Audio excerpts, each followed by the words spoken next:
శివానందలహరి 56వ శ్లోకం.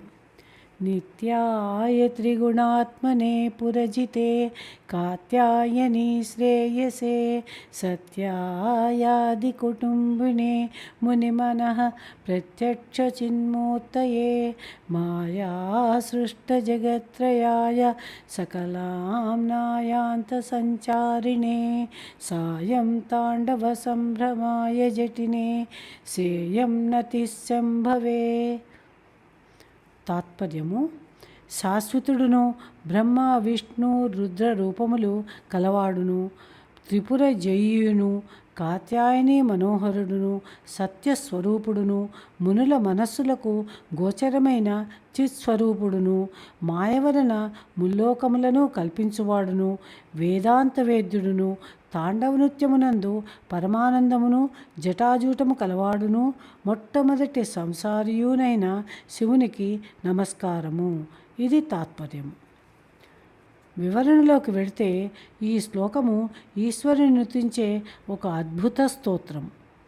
ఈశ్వరుడు నిత్యుడు, సత్వరజస్తమో గుణ స్వరూపుడు, స్థూల సూక్ష్మ కారణరూపములైన త్రిపురములను జయించినవాడు, పార్వతీ తపఃఫల స్వరూపుడు, ప్రథమ సంసారి, మునీశ్వరుల మనస్సులకు గోచరమయ్యే చిత్స్వరూపుడు, మాయతో మూడు లోకాలను సృష్టించేవాడు, వేదాంతములందు అనగా ఉపనిషత్తులలో సంచరించేవాడు, సాయంకాల నర్తనమునందు తొందరగలవాడు, జటాజూటము కలవాడు అయిన ఈశ్వరునికి నమస్కారము అన్నారు.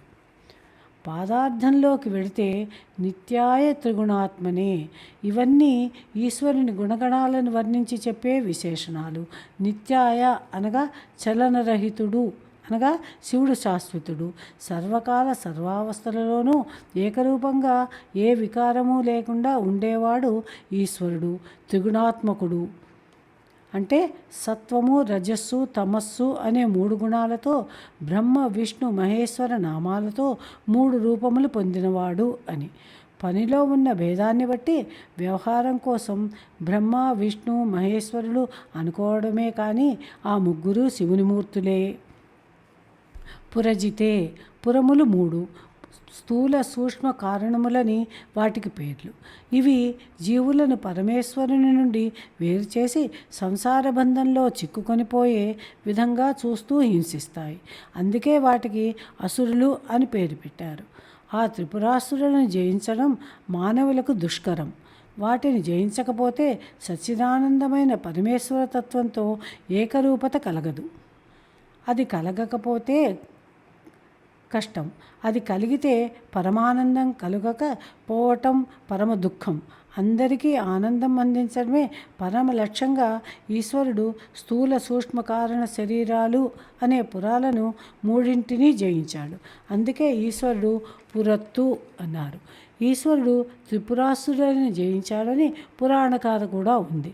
అందువల్ల ఆయనే పురభేది. కాత్యాయని శ్రేయసే. కాత్యాయని అంటే పార్వతీదేవి. పార్వతీదేవి శ్రేయసి అనగా ఆమె చేసిన తపస్సునకు ఫలరూపమైన వాడు శివుడు.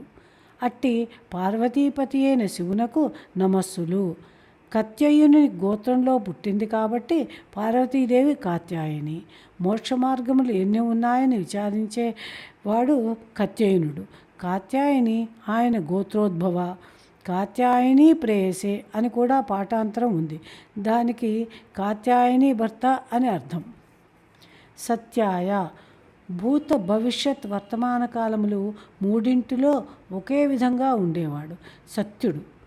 ఈ ప్రపంచం లోకాలన్నింటినీ, లోకంలోని వారందరినీ ఏదో వికారానికి లోను చేస్తుంది. కానీ ఈశ్వరుడు అవికారుడు. అట్టి సత్యస్వరూపుడైన శివునకు నమస్సులు అన్నారు. ఆది కుటుంబినే.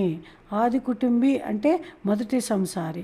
భక్తులను అనుగ్రహించడం కోసం సంసారిగా వేషం ధరించి నటిస్తున్నవాడు ఈశ్వరుడు. ఆయనే పార్వతీ పరమేశ్వరులు అనే రెండు మూర్తులుగా దర్శనమిస్తూ భక్తులను అనుగ్రహించడం కోసం లీలగా సంసారయాత్ర సాగిస్తున్నాడు. పార్వతీ పరమేశ్వరులు సనాతనులైన దంపతులు. అట్టిల్లో తొలి సంసారికి వందనం అన్నారు. ముని మనః ప్రత్యక్ష చిన్మూర్తయే. ఈశ్వరుడు ప్రత్యక్ష చిన్మూర్తి. చిత్ ప్లస్ మూర్తి చిన్మూర్తి అంటే జ్ఞానస్వరూపుడు. మూర్తీభవించిన జ్ఞానమే ఈశ్వరుడు అన్నమాట. ఈశ్వరుని సర్వజ్ఞత్వము కేవలము ముని మనః ప్రత్యక్షం అనగా మునీశ్వరుని మనస్సులకే అది గోచరమవుతుంది అని. ఆయన మునుల మనస్సులకు ప్రత్యక్షంగా ఉండే జ్ఞానమూర్తి. ఈశ్వరుని సామాన్యులు కన్నులతో చూడడం సాధ్యం కాదు. ఎందుకంటే విశ్వమంతా ఆయనయే నిండి ఉన్నారు. పుట్టెడు ధాన్యం పట్టే గాదెలో మూలన ఉన్న చీమకు ఆ గాదె లోపల వెలుపల ప్రమాణం చూడగల శక్తి ఉండదనే మాట సత్యం కదా. ఈశ్వర దర్శనం కోసం కొందరు మహాత్ములు మునులు అవుతారు. వారి హృదయాలలో మాత్రమే ఈశ్వరుడు చిన్మూర్తిగా అంటే జ్ఞానస్వరూపిగా అవుతాడు. మాయాసృష్ట జగత్రయాయ. ఈశ్వరుడు ఈ 3 లోకాలను మాయాశక్తిచే సృష్టించాడట. లేని దానికి ఉన్నట్లు అనిపించేదాన్ని మాయా అని శాస్త్రజ్ఞులు చెబుతారు. అంటే మనకు కనిపించే జగత్తు అంతా మాయ. దానిని జగత్తుగా చూడటం మాని అందులో ప్రతి అణువులోనూ పరమాత్మను చూడడం సరైన చూపు అని మనం గ్రహించాలి. వేదాలు కూడా పరమేశ్వరుని మాయాసృష్ట జగత్రయుడు అని చెబుతున్నాయి. అలా సృష్టించిన పరమాత్మకు వందనం అన్నారు. ఆమ్నాయములు అంటే వేదాలు, ఆమ్నాయాంతము అంటే వేదాంతము. వాటిని ఉపనిషత్తులు అంటాము. ఈశ్వరుని వర్ణించే సత్యవాక్కులనే ఉపనిషత్తులు అంటారు. ఉపనిషత్తుల వాంగ్మయం అంతా ఈశ్వరతత్వాన్ని నిరూపించడానికే ఏర్పడింది. ఈశ్వరుడు సకలమైన ఉపనిషత్తులలోనూ ప్రతిపాదింపబడ్డాడు. అందుకే ఆయన ఉపనిషత్ సంచారుడు. అట్టి పరమేశ్వరునికి నమస్కారము అన్నారు. సాయం తాండవ సంభ్రమాయ. ఈశ్వరుడు సాయం సంధ్యా సమయంలో ఆనంద తాండవం చేస్తాడు. ఆ నృత్యం చాలా ఉద్ధత్తమైనది. దానిని తాండవం అని పిలుస్తారు.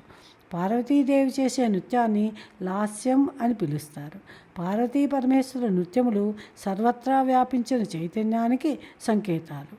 ఆ చైతన్యం లోకాల ఉత్పత్తిని స్థితిని కలుగజేస్తుంది. ఆ తాండవం నిలిచిపోవడమే ప్రళయం. ఈశ్వరుడు సాయం సమయంలో తాండవ నృత్యం చేయడానికి త్వరపడతాడు. అట్టి శంకరునకు జోహారు అన్నారు. జటినే. జటి అంటే జడలు కలవాడు. ఈశ్వరుడు జటాధారి. వేదము ఈశ్వరుని కపర్ధినే నమః అంటుంది. చిత్ర విచిత్రంగా అల్లుకుపోయిన ఈశ్వరుని జడల సముదాయానికి కపర్ధం అని పేరు. అనంతమైన ఆకాశమే శివుని కపర్ధం. ఈశ్వరుని కపర్ధము ఆకాశమైతే ఆయన మొత్తం రూపం విరాట్ రూపం ఎంతుంటుందో మనం ఊహించగలము. అటువంటి జటాజూటధారి శంకరునకు ప్రణతి అన్నారు. శ్రేయం నతి శంభవే. శంభవే అనగా సుఖములు కలిగించేవాడైన శివునికి సా ప్లస్ ఇయం ప్లస్ నతి అనగా ఇదే నా నమస్కారము అని. పైన చెప్పిన గుణములు గల శంభునకు నేను ఇదిగో నమస్కరిస్తున్నాను అన్నారు శంకరుడు. నిత్యం పఠింపవలసిన స్తోత్రాలలో ఇది ఒకటి. 56వ శ్లోక విశ్లేషణ సమాప్తం. ఓం నమః శివాయ.